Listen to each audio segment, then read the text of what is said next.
बिस्मिल्लाहिर्रहमानिर्रहीम अस्सलाम वालेकुम। डियर स्टूडेंट, सेशन स्टार्ट है हमारा NMD CAT 2025 और इस वीडियो के अंदर आज हम बात करेंगे सेल फ्रैक्शनेशन। अब देखें, अगर हम फ्रैक्शनेशन को देखें तो यहाँ पर हमारे पास एक वर्ड है फ्रैक्शन। फ्रैक्शन कहते हैं पार्ट्स को, हिस्सों को। तो अगर हम फ्रिक्शनेशन का लिटरली मीनिंग देखें तो उसका ये मतलब होता है to divide and two parts, कि किसी चीज़ को जो है मुख्तलिफ हिस्सों में क्या करना, तकसीम करना। ठीक है। अब पीछे लिखा हुआ है सेल, तो सेल फ्रैक्शनेशन में हम लोग क्या करेंगे कि सेल को जो है डिफरेंट पार्ट्स के अंदर, डिफरेंट हिस्सों के अंदर क्या करेंगे, डिवाइड करेंगे। मिसाल के तौर पर उसकी सेल मेम्ब्रेन को अलग करेंगे, उसके न्यूक्लियस को अलग करेंगे, उसके माइटोकॉन्ड्रिया को अलग करेंगे। तो सेल फ्रैक्शनेशन हमारे पास ये एक ऐसी टेक्निक है, ऐसा प्रोसेस है जिसमें हम लोग जो सेल के डिफरेंट कंपोनेंट होते हैं उसको हम लोग क्या करते हैं, अलग करते हैं। किस बुनियाद पर? Base upon their size and density. उसके साइज और डेंसिटी की बुनियाद पर हम लोग क्या करते हैं, सेल के कंपोनेंट को क्या करते हैं, अलग करते हैं। तो हम इसको कैसे डिफाइन करेंगे? A technique which is use to isolate different component of cell. ये एक ऐसी टेक्निक है जिसमें हम लोग आइसोलेट करते हैं, अलग करते हैं डिफरेंट कंपोनेंट, सेल के मुख्तलिफ हिस्सों को। किस बुनियाद पर? बेस अपॉन देयर साइज और डेंसिटी। उसके साइज के लिहाज से, उसके डेंसिटी के लिहाज से। अच्छा, अब क्वेश्चन ये पैदा होता है कि सेल फ्रैक्शनेशन की ज़रूरत क्यों पेश आई। अब देखिए, जब भी हम लोग जो है सेल की डिटेल स्टडी करते हैं, ठीक है, तो वो किसके थ्रू करते हैं? वो हम लोग करते हैं माइक्रोस्कोपी के थ्रू। या हमें माइक्रोस्कोपी के लिए जो है जो सेल के जो पार्ट्स रिक्वायर होते हैं वो अलग अलग रिक्वायर होते हैं। अच्छा, अब देखें, जब भी हम लोग जो है सेल की डिटेल स्टडी करते हैं तो उसके लिए हमें किसकी ज़रूरत होती है? माइक्रोस्कोपी की ज़रूरत होती है। तो इलेक्ट्रॉन माइक्रोस्कोपी के लिए हमें जो है सेल के जो डिफरेंट सेल ऑर्गेनेल्स हैं उनको अलग करना ज़रूरी होता है। जैसे कि हम लोग जो है उसको क्या कहते हैं, साइटोप्लाज्म को या माइटोकॉन्ड्रिया को स्टडी कर रहे हैं अंडर द इलेक्ट्रॉन माइक्रोस्कोप। तो सबसे पहले हम लोग क्या करेंगे, वो जो सेल होगा उस सेल को एक प्रोसेस से गुजारेंगे। उस प्रोसेस का नाम क्या होगा? Cell fractionation. तो जो मेन मकसद है सेल फ्रैक्शनेशन का वो यही है कि सेल की जो डिफरेंट ऑर्गेनेल्स हैं उनको सेपरेट करना, उनको क्या करना, अलग करना, ताकि उनको वन बाय वन उनको जो है इलेक्ट्रॉन माइक्रोस्कोप के थ्रू क्या किया जाए, उनको स्टडी किया जाए। अच्छा, अब जो है इसके दो स्टेप हैं। किसके? सेल फ्रैक्शनेशन के। पहला जो स्टेप है वो है हमारे पास होमोजेनाइजेशन और दूसरा जो स्टेप है हमारे पास वो है सेंट्रीफ्यूगेशन। अब होमोजेनाइजेशन क्या होता है?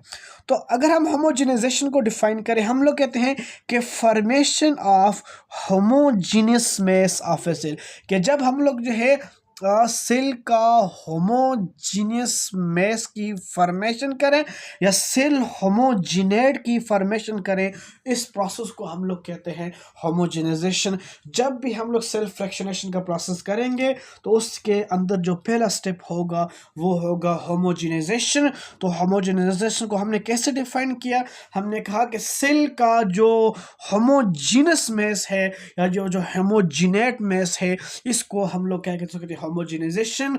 और अब हम इसकी जो है डिटेल समझते हैं कि हम लोग कैसे जो है एक homogeneous mess of a cell हम लोग जो है कैसे बना सकते हैं। अच्छा, अब देखें, जब भी हम लोग जो है सेलुलर सैंपल लेते हैं, सेलुलर सैंपल में कि जब भी हम लोग सेल का सैंपल लेंगे उसका होमोजिनेट मेस बनाने के लिए, तो वो सैंपल जो है बच्चों वो हमें टिश्यू की फॉर्म में मिलेगा। क्योंकि हम लोग कहते हैं group of cell is called tissue, कि बहुत सारे सेल आपस में मिलकर क्या बनाते हैं, टिश्यू बनाते हैं। जब भी हम लोग सेलुलर सैंपल लेंगे तो वो जो सेलुलर सैंपल होगा वो किस फॉर्म में होगा, वो टिश्यू की फॉर्म में।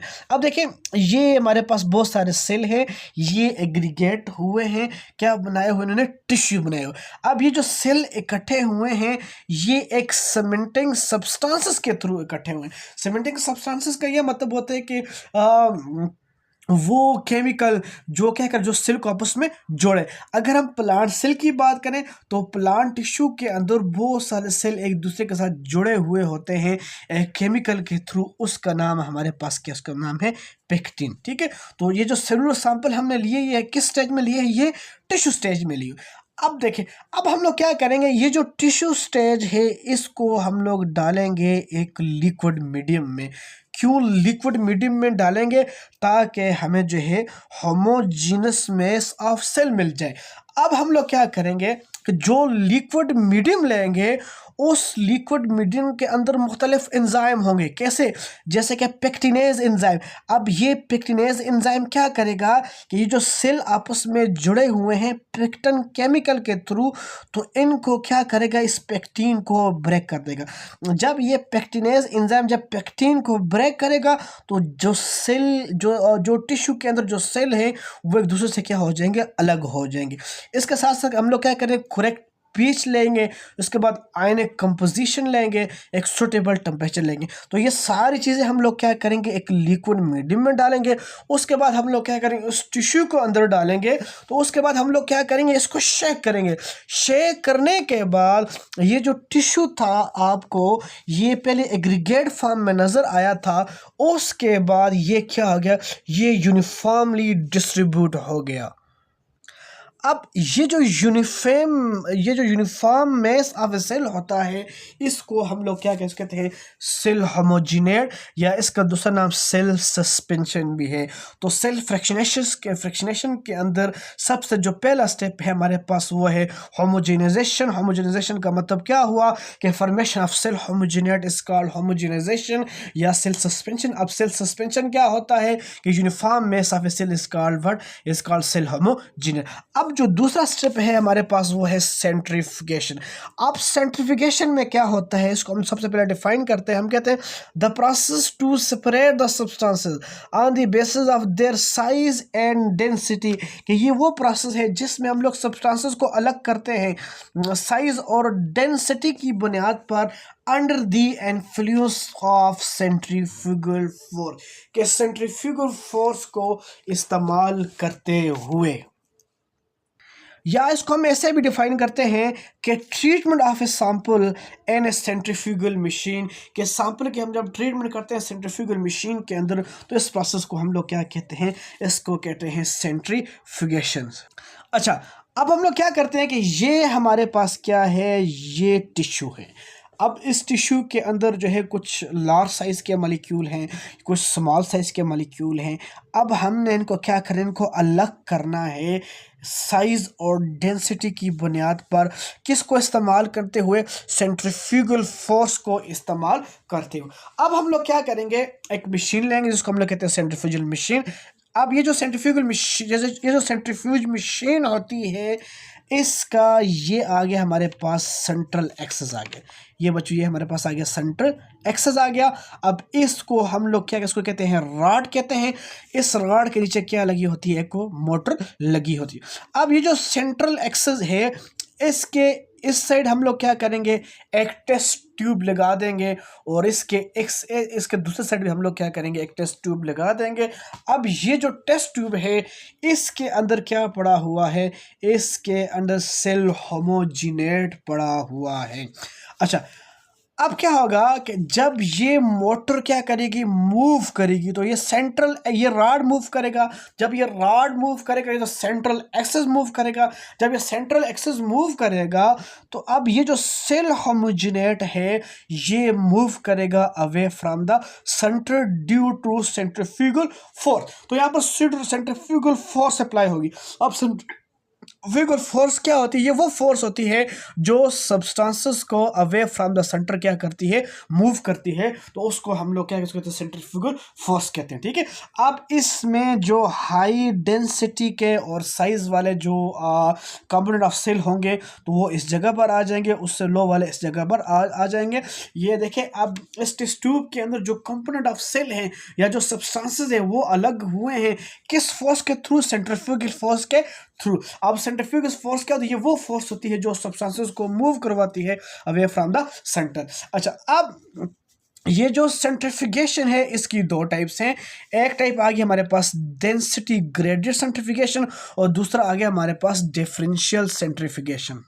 अच्छा, अब हम लोग बात करेंगे कि डेंसिटी ग्रेडियंट सेंट्रीफिकेशन हमारे पास क्या होता है।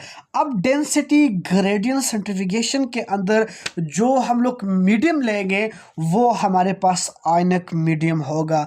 मिसाल के तौर पर NaCl या सीजियम क्लोराइड, सोडियम क्लोराइड या सीजियम क्लोराइड। अब जो सेल होमोजिनेट हम लोग लेंगे डेंसिटी ग्रेडियंट सेंट्रीफिकेशन के अंदर तो वो हमारे पास वो होगा, किस फॉर्म में होगा? वो सेल होमोजिनेट वो आयनिक मीडियम में होगा। अब क्या करेंगे कि ये जो आयनिक मीडियम है इसको हम लोग डालेंगे एक टेस्ट ट्यूब के अंदर। ये हमारे पास सेल होमोजिनेट है, इसको ये किसके अंदर पड़ो? ये टेस्ट ट्यूब के अंदर पड़ो। अब इसको हम लोग क्या करेंगे, इसको डालेंगे इसको सेंट्रीफ्यूज करेंगे या इसको सेंट्रीफ्यूज मशीन के अंदर डालेंगे। तो ये अब ये जो सेंट्रीफ्यूज मशीन होगी इसको क्या करेगी, इसको रिमूव करेगी। तो उसके बाद हम लोग देखेंगे कि सबसे ज़्यादा जो सेलुलर जो सेल होमोजिनेट होगा वो इसकी बेस पर होगा और उससे कम वाला जो सेल होमोजिनेट होगा वो उसके ऊपर होगा। क्यों? क्योंकि सेंट्रीफ्यूज मशीन जो होती है वो उसके अंदर जो केमिकल या जो हमारे पास सब्सटेंसेस जो सेल होमोजिनेट वो अलग होते हैं वो सेंट्रीफ्यूगल फोर्स के थ्रू। और सेंट्रीफ्यूगल फोर्स जो है ये वो फोर्स है जो चीज़ों को मूव करती है अवे फ्रॉम द सेंटर।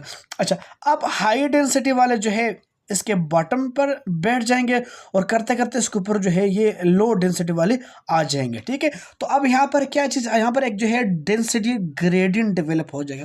अब डेंसिटी ग्रेडियंट का क्या मतलब हुआ कि डिफरेंट एंड द डेंसिटी के डेंसिटी का different to region is called density gradient. अब देखें, किसी जगह पर लोग ज़्यादा खड़े हों और किसी जगह पर लोग कम खड़े हों तो ये भी हमारे पास क्या बन जाए, एक ग्रेडियंट बन जाते हैं। अब देखो, कोई केमिकल एक जगह पर ज़्यादा है और कोई दूसरी जगह पर क्या है वो कम है, तो हम लोग कहते हैं कि यहाँ पर जो कंसंट्रेशन है, यहाँ पर क्या चीज़ डेवलप, यहाँ पर कंसंट्रेशन ग्रेडियंट क्या हो रहा है, डेवलप हो रहे हैं। ठीक है, तो इसी तरह कि जब हम लोग सेल होमोजिनेट को हम लोग डालेंगे डेंसिटी ग्रेडियंट सेंट्रीफिकेशन के अंदर तो वहाँ पर डेंसिटी ग्रेडियंट बन जाएगा।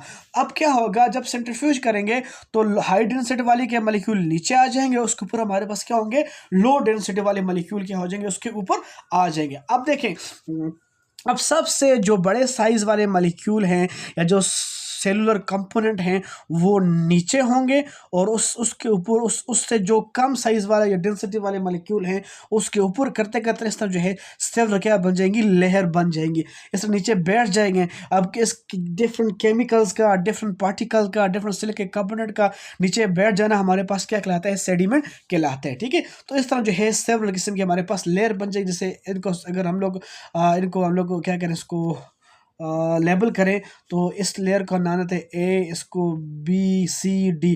अब आपसे इंडिकेट में ये पूछा जा सकता है कि सबसे लार्ज साइज वाले पार्टिकल्स कहाँ पर हैं, तो उसका आंसर यही होगा हमारे पास, ये E।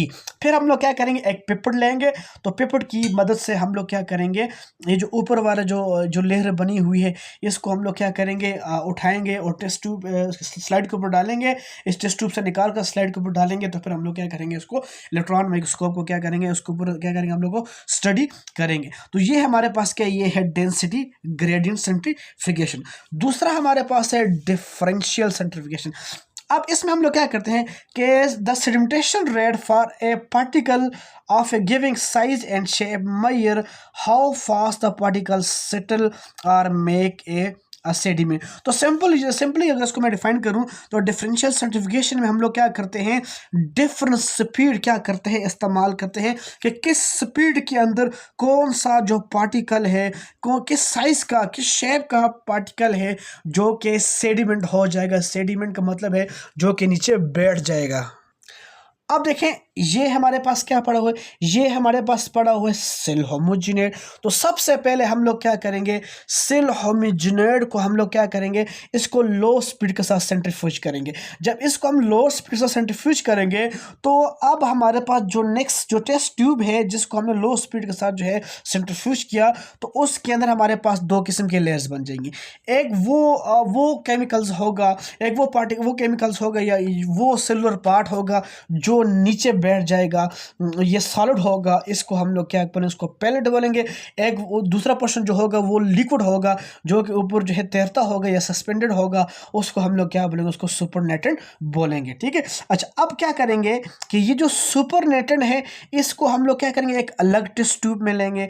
अब फिर क्या करेंगे, इसको दोबारा जो है हम लोग जो है स्पीड स्पीड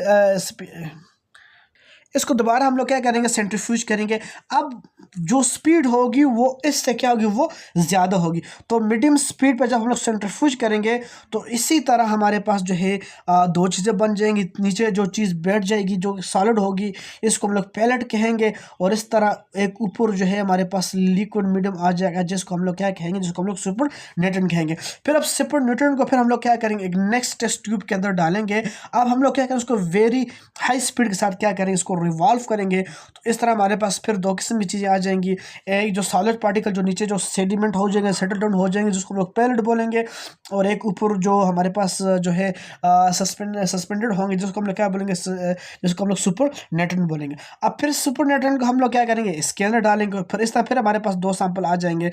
अब देखिए हमारे पास चार तरह के पैलेट आ गए, पैलेट 1, पैलेट 2, पैलेट 3 और पैलेट 4। अब पैलेट 1 के अंदर हमारे पास क्या था बच्चों, लार्ज साइज के पार्टिकल थे या होल सेल था, जैसे कि न्यूक्लियाई या साइटोस्केलेटन। ठीक है। फिर हमने जब उसको थोड़ा सा हाई स्पीड किया तो हमारे पास जो है उससे स्मॉल साइज के पार्टिकल आ गए, माइटोकॉन्ड्रिया, पेरोक्सिसोम और लाइसोसोम।